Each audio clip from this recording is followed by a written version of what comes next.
فاعبد الله مخلصا له الدين، ألا لله الدين الخالص.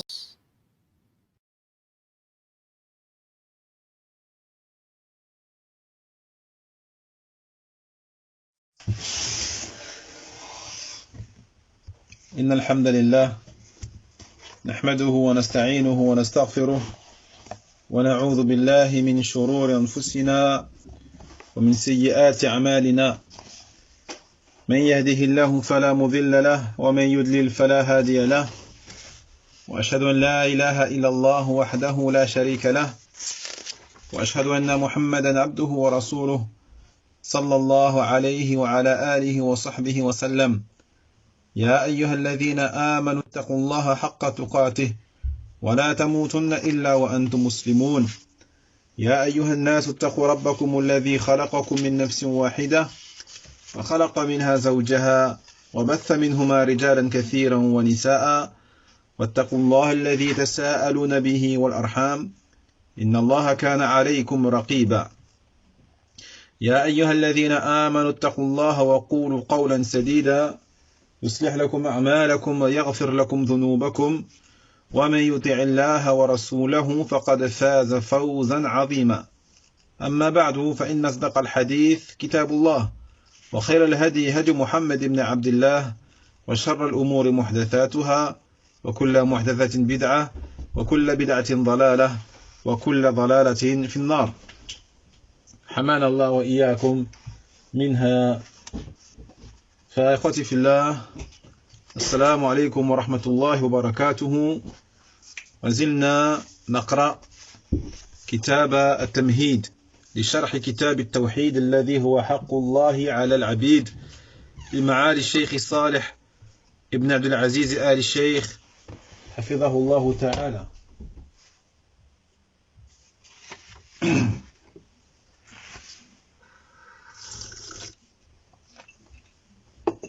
ونزلنا في باب ما جاء في الرقى والتمائم. فقال المؤلف رحمه الله تعالى في الصحيح عن أبي بشير الأنصاري رضي الله عنه أنه كان مع رسول الله صلى الله عليه وسلم في بعض أسفاره، فأرسل رسولا أن لا يبقين في رقبة بعير قلادة من وتر أو قلادة إلا قطعت.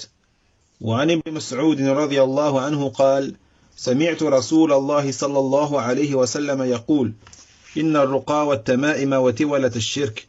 رواه أحمد وأبو داود.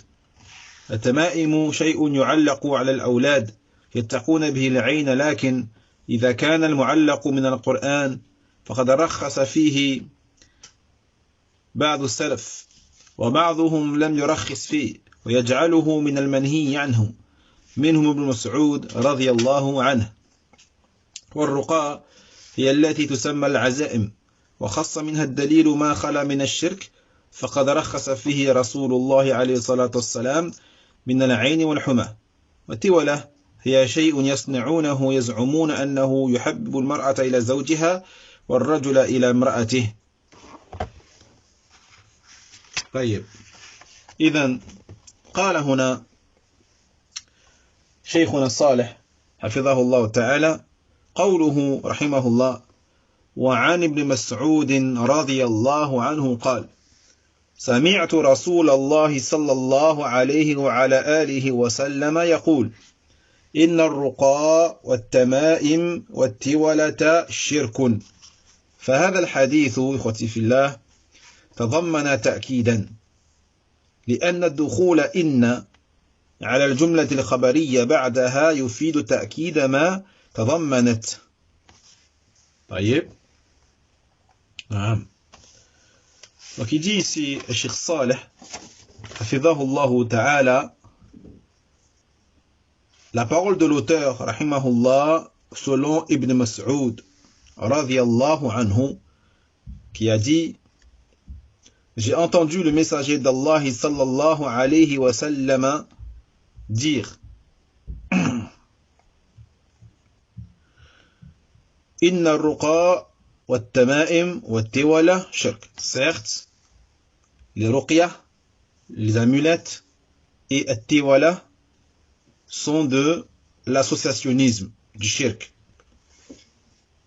Donc ce hadith comporte ici ce qu'on appelle un ta'kid, c'est-à-dire une insistance, une confirmation ou une accentuation.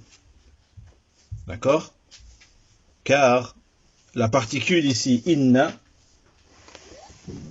la particule inna, lorsqu'il dit inna ruqa, lorsqu'elle précède donc une phrase qui est informative, eh bien cela nous indique une chose qui est l'accentuation, l'affirmation, la confirmation de ce que cette phrase-là contient. طيب. فقال الشيخ الراجحي حفظه الله تعالى هذا الحديث رواه أحمد وأبو داود كما قال المصنف وفيه قصة كأن المصنف اختصرها ولفظ أبي داود عن زينب امرأة عبد الله بن مسعود أن عبد الله بن مسعود رأى في عنقي خيطا فقال ما هذا؟ قلت خيط رقي له فيه قالت فأخذه فقطعه ثم قال أنتم آل عبد الله لأغنياء عن هذا الشرك سمعت رسول الله عليه الصلاة والسلام يقول إن الرقى والتمائم وتولة الشرك. طيب. Donc par rapport à ce hadith, déjà il a été rapporté par l'imam Ahmed et Abu Daoud, comme l'a mentionné l'auteur ici, rahimahullah. Et il faut savoir que donc ce hadith, il est tiré d'une anecdote, d'une histoire, taïeb, mais que donc l'auteur n'a pas mentionné, comme si l'auteur, rahimahullah, s'était suffi de résumer le hadith à la parole du prophète, sallallahu alayhi wa sallam. Donc il faut savoir que la narration de Abu Daoud, donc c'est selon Zaynab, la femme de Abdullah ibn Mas'ud. Donc le hadith rapporté par Zaynab, la femme de Abdullah ibn Mas'ud, radiyallahu anhuma, qui a dit que Abdullah ibn Mas'ud, donc son époux, a vu autour de mon cou un fil. Donc elle dit, Abdullah a vu autour de mon cou un fil. Et il a dit, qu'est-ce que c'est que ça? Alors je dis, c'est un fil sur lequel on a fait ruqya. C'est un fil sur lequel on a fait une ruqya. Puis elle dit, alors il a saisi le fil et il a sectionné. Il a coupé le fil que j'avais autour du cou. Ensuite il a dit, vous êtes la famille d'Abdullah, et vous êtes certes, vous passez certainement de cette forme-là de polythéisme. Vous n'avez pas besoin de faire du shirk ou de l'associationnisme. Et bien sûr, personne en a besoin. Puis il dit, j'ai entendu le messager d'Allah alayhi salatu wassalam à dire, certes, les ruqyah, les amulettes et tiwala, et on verra c'est quoi tiwala plus tard, c'est du shirk, c'est du polythéisme. فقلت أي زينب لما تقول هكذا لقد كانت عيني تقذف وكنت أختلف إلى فلان اليهودي يرقيها فإذا رقاها سكنت فقال عبد الله إنما ذلك عمل الشيطان ينخسها بيده فإذا رقى كف عنها إنما كان يكفيك أن تقولي كما كان رسول الله صلى الله عليه وسلم يقول أذهب البأس رب الناس واشف أنت الشافي لا شفاء إلا شفاؤك شفاء لا يغادر سقما شفاء لا يغادر سقما ورواه ابن ماجه وابن حبان والحاكم وقال صحيح وأقره الذهبي. Et donc, lorsque le prophète alayhi salatu wassalam lorsque Ibn Mas'ud a informé de la phrase de An-Nabi sallallahu alayhi wa sallam, Zaynab, elle a dit donc à son mari Ibn Mas'ud, elle a dit: pourquoi dis-tu cela alors que j'avais les yeux, c'est-à-dire elle avait très mal aux yeux, elle avait une douleur très forte aux yeux, et donc elle allait et venait chez cette personne-là qui était juive et qui donc lui faisait la ruqya sur ce fil. Puis elle dit, et lorsqu'il a fait la ruqya, eh bien la douleur s'est calmée, la douleur s'est interrompue. Alors pourquoi tu dis cela? Et donc qu'est-ce qu'il a répondu à Abdullah ibn Mas'ud? Il a dit, en vérité cela, eh bien, n'est que l'œuvre du diable, n'est que l'œuvre du diable, yani, c'est-à-dire qu'en vérité tu avais mal aux yeux parce que c'est lui qui agissait sur ton œil avec sa main, qui frappait tes yeux avec sa main, et lorsque il a attendu que la personne juive te fasse la ruqya pour arrêter de te faire du mal aux yeux. Il lui a dit donc, et certes en vérité, il ne te suffisait que de dire, comme a dit le messager d'Allah sallallahu alayhi wa sallam, donc cette invocation-là qui est: ô Seigneur des gens, dissipe le mal ou dissipe le malheur, guéris car c'est toi certes le guérisseur, pas de guérison excepté la tienne, d'une guérison qui ne laisse aucune trace de maladie. Donc le hadith rapporté par Ibn Majah également, Ibn Hibban, Al-Hakim et Al-Dhahabi est d'avis également que ce hadith il est authentique. Taïb. Donc on voit ici que Shaitan il joue avec les gens, il joue avec ceux qui font du shirk et leur fait croire que le shirk qu'ils font a des résultats, a des répercussions positives, et soi-disant c'est cette forme de shirk à laquelle ils ont eu recours, c'est ça qui a fait disparaître leur maladie, alors qu'en vérité ce n'est que l'œuvre du shaitan qui les manipule et qui se joue de ces gens-là. Wallahu musta'an. طيب. وقوله هنا الرقاء لما دخلت عليها الألف واللام أفادت العموم، فهذا الحديث أفاد بعمومه أن كل رقاء من الشرك، وأن كل التمائم من الشرك، وأن كل التوالة من الشرك، فتكون هذه الأنواع كلها من الشرك. Puis il dit ici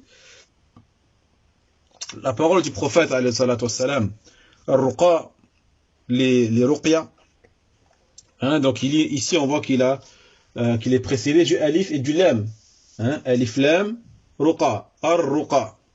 Donc ici le fait qu'il a été précédé par l'alif lam, qui indique donc le fait que ce mot il est déterminé, il est défini, taïeb, et bien cela nous indique ce qu'on appelle al-umum, la généralité.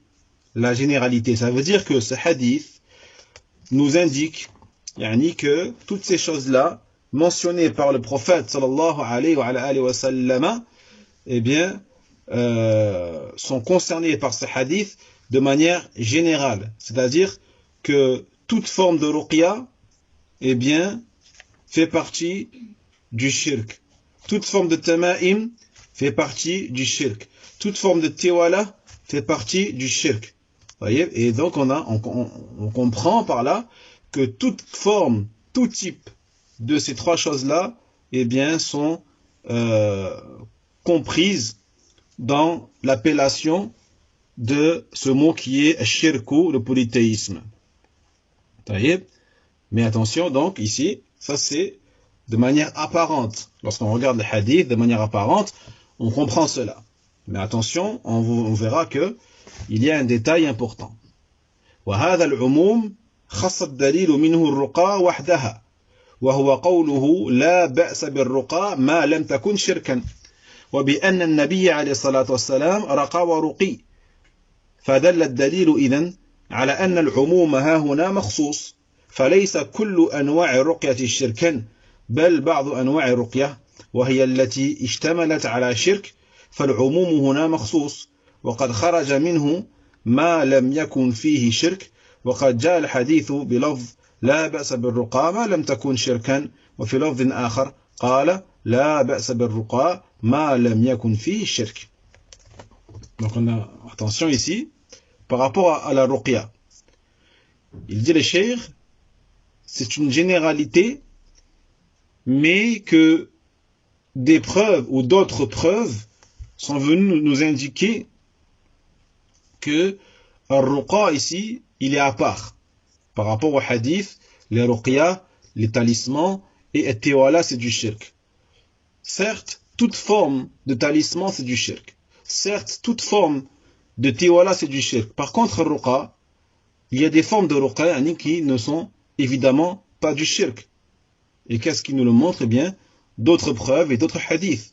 Parmi eux, la parole du prophète sallallahu alayhi wa sallam, il n'y a pas de mal dans les ruqya tant que elles ne sont pas du polythéisme. Hein? Et aussi également, bien sûr, le fait que le prophète lui-même, sallallahu alayhi wa sallam, a fait ruqya aux autres et également les autres lui ont fait ruqya. Et donc, on voit que ce dalil ici, ce hadith, il indique que la globalité, cette globalité qu'il y a dans ce hadith-là, c'est une globalité qui est particularisée et qui va être spécifiée par d'autres hadiths. Donc s'il n'y avait que ce hadith, s'il n'y avait que ce hadith et qu'il n'y avait aucun autre hadith autorisant un ruqya légiféré, on pourrait dire dans ce cas-là, oui, c'est vrai, toute forme de ruqya est interdite. Mais vu que on a ce hadith qui est général, mais qu'on a d'autres hadiths qui viennent particulariser et spécifier le fait que la ruqya qui peut être permise et même recommandée ou obligatoire, c'est la ruqya qui est légiférée. C'est pour ça qu'il a dit, le prophète sallallahu alayhi wa sallam, il n'y a pas de mal dans la ruqya tant que ce n'est pas du shirk. D'accord? Naam. Donc cette règle on l'appelle العام المخصوص. طيب العام المخصوص. نعم. Donc ce n'est pas toute forme de ruqya qui relève du polythéisme, mais c'est plutôt certaines formes de ruqya, celles qui contiennent justement des actes ou des paroles polythéistes ou associationnistes. Donc ici, la généralité, on dit qu'elle est makhsous. هذا العموم مخصوص. C'est une généralité particularisée.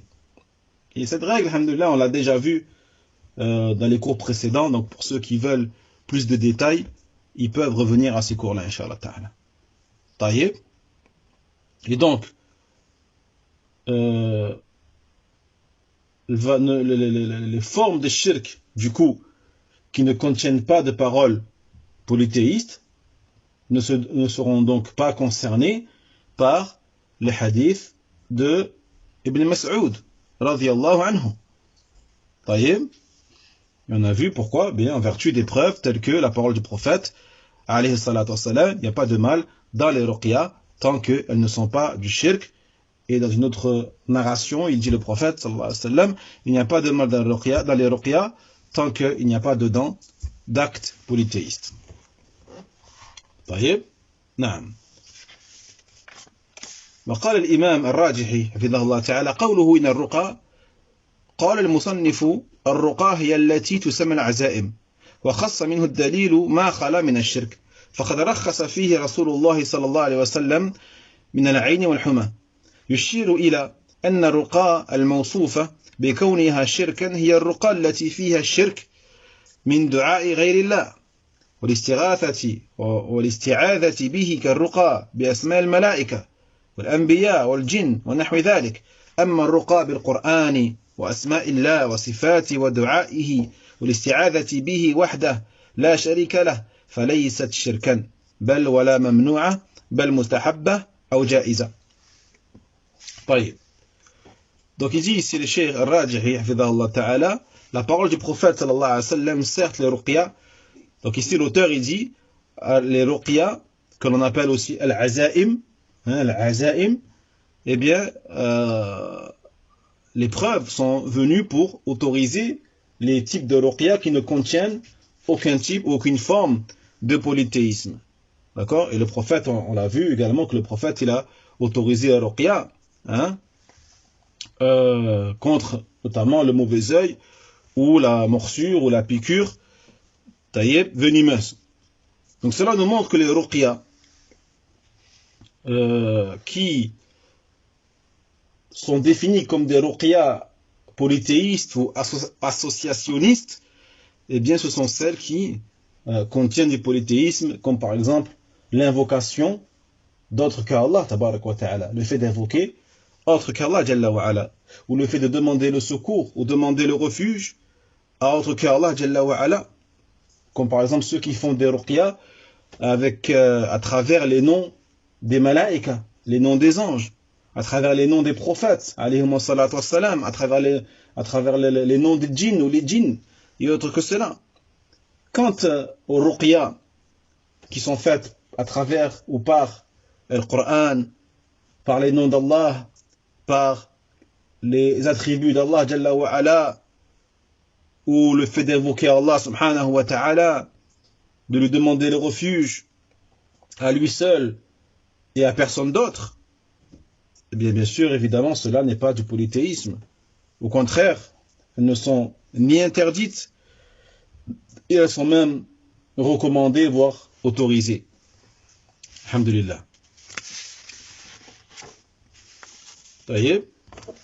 ثم قال إذن الشيخ صالح حفظه الله تعالى: أما التمائم فلم يخص الدليل بالجواز منها نوعا دون نوع، فتكون التمائم بكل أنواعها شركا لعدم ورود ما يخصص بعضها، إذ لم يستثني الشارع منها شيئا، والأصل بقاء العام على عمومه، والتخصيص يكون بالشرع ولم يرد هنا فيبقى على الأصل.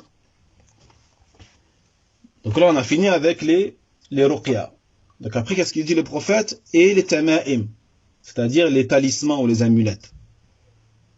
Ici, concernant les tama'im, en revanche, il n'y a aucune preuve qui viendrait autoriser une forme de tamima, une forme d'amulette ou de talisman, contrairement à, on l'a vu, pour les ruqya.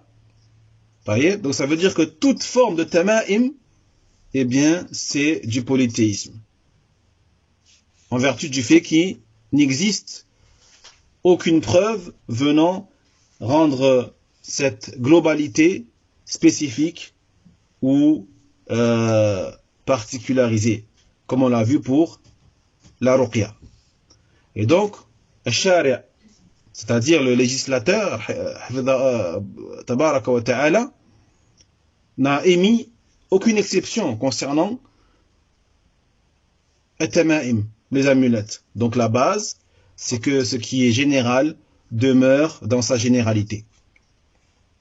Et il ne peut y avoir une spécificité ou une particularisation sans que cela ne vienne du législateur subhanahu wa ta'ala, et ici il n'y en a pas. Et donc cela reste, comme on a dit encore une fois, cela demeure dans sa base qui est la généralité. وقوله والتوالى التوالى كما فسرها الشيخ رحمه الله تعالى شيء يصنعونه يزعمون أنه يحبب المرأة إلى زوجها والرجل إلى امرأته، وهو نوع من السحر، ويسمى عند العامة الصرف والعطف، فهو نوع من السحر يصنع فيجلب شيئا ويدفع شيئا بحسب اعتقادهم، وهي في الحقيقة نوع من أنواع التمائم لأنها تصنع ويكون الساحر هو الذي يرقي فيها الرقية الشركية فيجعل المرأة تحب زوجها أو يجعل الرجل يحب زوجته وهذا نوع من أنواع السحر والسحر شرك بالله جل وعلا وكفر وهذا عام في كل أنواع التوالة فهي شرك كلها والله المستعان. طيب. Puis dit l'auteur, rahimahullah ta'ala, et la parole du prophète, alayhi salatu wassalam, at-tiwala. Donc, at-tiwala, qu'est-ce que c'est at-tiwala? At-tiwala, comme l'a expliqué ici le cheikh, l'auteur, rahimahullah ta'ala, c'est une chose que les gens fabriquent et ils prétendent que cette chose-là, eh bien, va faire aimer chez l'épouse son époux. Cette chose-là, elle va rendre l'épouse amoureuse de son époux.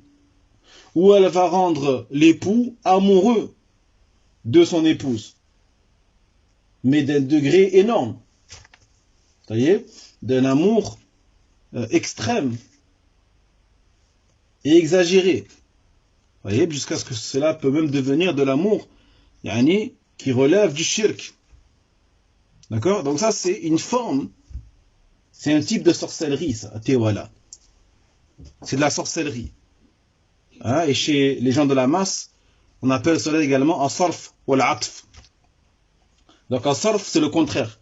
As-sarfu c'est la sorcellerie qu'ils vont pratiquer pour séparer le mari et la femme, pour les séparer, pour les faire se détester l'un de l'autre. Alors que al-atfu, c'est le contraire. C'est le fait au contraire de faire aimer soit le mari de sa femme ou soit la femme de son mari. Voyez? Donc ça c'est une forme, encore une fois, de sihr qui est fabriquée et qui soi-disant selon leurs croyances erronées, qui va servir à ramener un bienfait ou à repousser un mal ou un méfait. Alors qu'en vérité, dans la réalité, c'est tout simplement une des formes de tamaim. En vérité, c'est une forme de tamaim, d'amulette.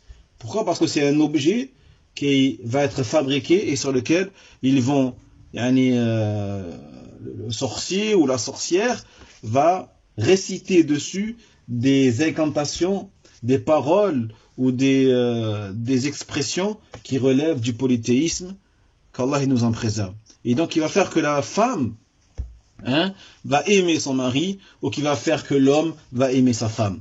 Donc ça c'est une des catégories de sihr, de sorcellerie. Et bien sûr vous savez que la sihru c'est du shirk, du polythéisme en Allah tabarak wa ta'ala et bien sûr de la mécréance. Et donc cela, comme pour at-tamaim, reste dans sa globalité et englobe donc toutes les formes, tous les types qui peuvent exister de tiwala. Eh bien, il n'y a aucune exception parmi ces choses-là. Toutes ces formes ne sont que du polythéisme. Wallahu al-musta'an.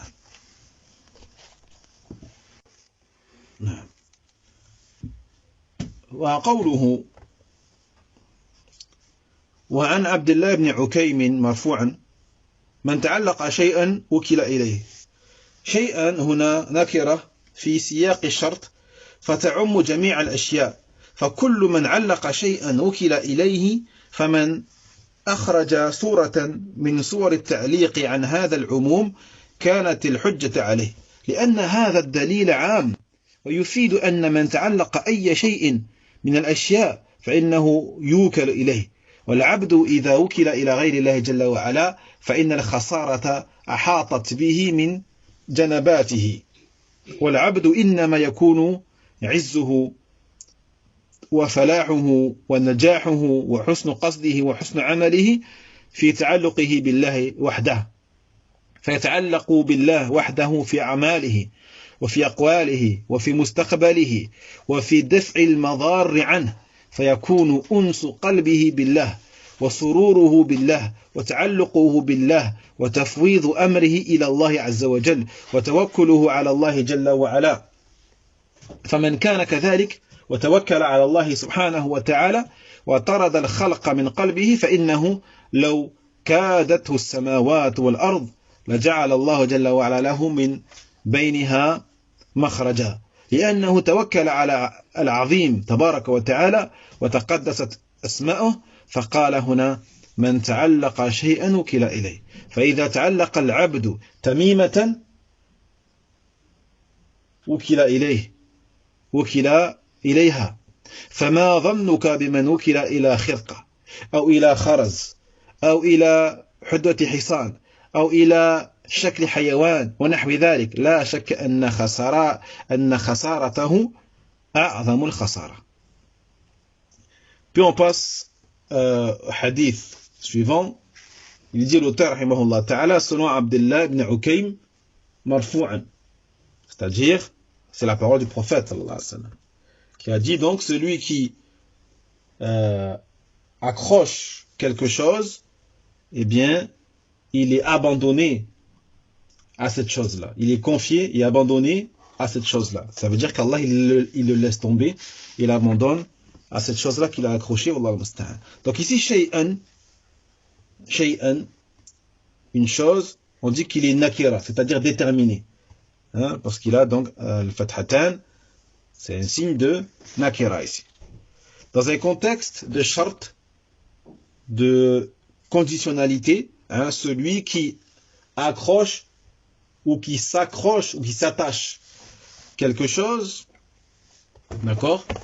Donc dans la règle connue dans la langue arabe, eh bien cela indique al-umum, la généralité.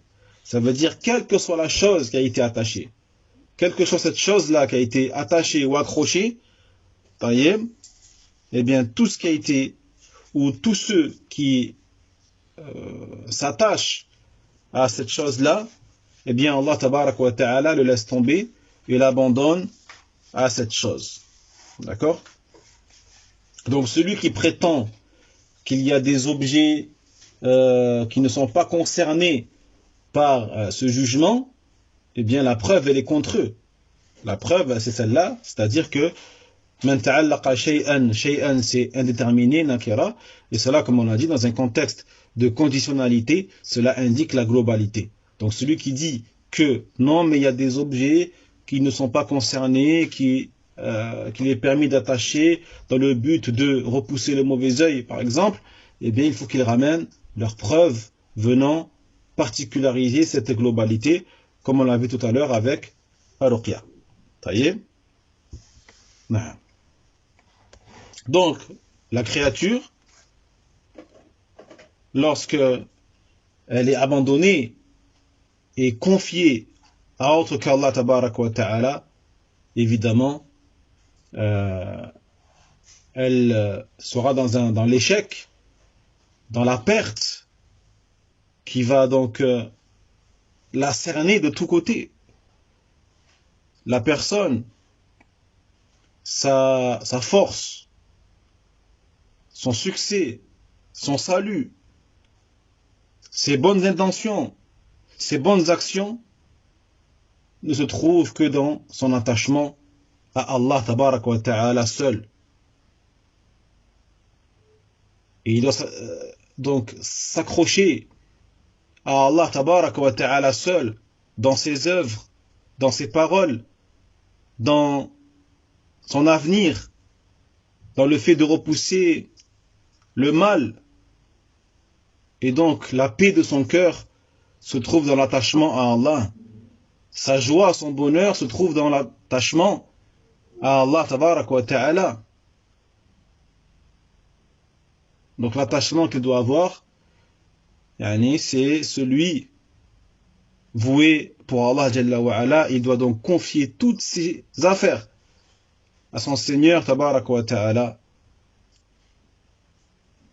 Il doit placer sa confiance entièrement à Allah jalla wa ala. Donc celui qui se trouve dans cette situation-là, et qui place sa confiance entièrement à Allah Jalla wa Ala et qui fait sortir de son cœur toute créature, qui ne met dans son cœur que Allah Jalla wa Ala. Il dit les chers, même si les cieux et la terre lui tendaient un piège, Allah tabaraka wa ta'ala mettra entre lui et les cieux et la terre une issue favorable et une issue de secours. Car le fait de placer sa confiance en Allah Jalla wa Ala, Al-Azim, eh bien, est une source de protection absolue. Donc il dit, c'est le prophète sallallahu alayhi wa sallam, celui qui s'est attaché à une chose, il est abandonné à elle. Donc lorsque le serviteur accroche sur soi une amulette, il sera abandonné à cette amulette. Que dire alors, que penses-tu alors de celui qui est abandonné à un morceau de chiffon, à un morceau de tissu, à des perles ou des petites billes, ou à un fer à cheval, ou à une petite statuette d'animal, et autre que cela. Il n'y a pas de doute que cet égarement et cette perte est la plus grande des pertes et le plus grand des malheurs. Wallahu al-musta'an. نعم. ووجه الاستدلال هنا في قوله من تعلق شيئا أنه ذكر نتيجة تعلق، وهو أنه يوكل إلى ذلك الشيء الذي تعلق، فمن تعلق شيئا وكل إليه، وإذا وكل إليه فمعنى ذلك أنه خسر في ذلك الخسران المبين. والشيخ رحمه الله تعالى لم يصدر الباب بحكم، فيكون الاستدلال على حكمها مستفادا من هذه الأحاديث. Donc ici l'argumentation à travers la parole du prophète sallallahu alayhi wa sallam, celui qui s'est attaché quelque chose ou accroché quelque chose, eh bien c'est le résultat, les conséquences désastreuses de cet acte-là, qui est que la personne elle est abandonnée et elle est confiée à cette chose-là à laquelle il s'est attaché. Et donc celui qui s'attache quelque chose, il est abandonné à cette chose-là. Et lorsque la personne elle est abandonnée et confiée à cette chose, eh bien cela indique qu'elle sera dans la perdition et dans l'égarement le plus total et le plus manifeste. Donc le cheikh ici, rahimahullah ta'ala, il n'a pas fait précéder son chapitre par le jugement. Il n'a pas donné directement le jugement de cet acte-là. Et donc, l'argumentation au niveau de son jugement, eh bien, sera tirée directement de tous ces hadiths dans lesquels donc on va extraire le statut ou le jugement de ces différents actes. وهكذا. نعم. وقوله التمائم شيء يعلق على الأولاد يتقون به العين. شيء هنا شاملة لأي شيء يعلق دون صفة معينة. وخص بعض العلماء التمائم بما كان متخذا من الخرز، وبعضهم خصه بما كان مصنوعا من الجلد ونحوه، وهذا ليس بجيد، بل التمائم اسم يعم كل ما يعلق لدفع العين واتقاء الضرر أو لجلب خير نفسي. Donc ici la parole de l'auteur, rahimahullah ta'ala, tamaim, les talismans. Il dit, c'est quoi un talisman?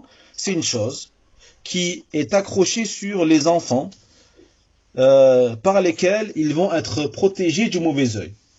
Ça c'est une définition. Donc une chose, cela englobe toute chose, d'accord, englobe toute chose qui est accrochée et sans que ce soit une chose particulière ou spécifique ou précise, d'accord? Ça veut dire que quelle que soit la chose qui a été attachée quelle que soit la manière, quelle que soit la forme de cette chose-là qui est attachée sur les enfants ou sur une personne, afin de les protéger du mauvais œil, eh bien cela rentre dans le terme at-tamima, le talisman. Même si certains ulama, ils ont défini at-tamaim comme étant quelque chose qui est pris et qui ressemble à des perles. D'autres, ils ont dit, c'est une chose qui est fabriquée avec de la peau, du cuir et autre que cela. Mais il dit, les cheikhs, ces différentes définitions qui sont donc détaillées, en vérité, elles ne sont pas complètes, car il y a plusieurs types et plein de différentes formes de tamaim. Donc le mot tamaim, talisman, c'est un nom qui englobe tout ce qui va être accroché dans le but de repousser, soi-disant, le mauvais œil, ou de se préserver du mal, ou de ramener un bien personnel. D'accord? Toute chose, tout objet, quelle que soit la forme, quelle que soit la couleur, l'aspect, qui est attaché, qui est accroché, que ce soit sur un enfant, un adulte, voyez, une voiture, hein, une monture, un animal, dans le but de repousser soi-disant le mauvais œil ou de préserver cette chose-là de tout mal ou de rapporter un bien, quelque chose, un intérêt ou un profit, eh bien cela rentre dans le mot de talisman, c'est-à-dire en arabe at-tamaim. At-tamaim.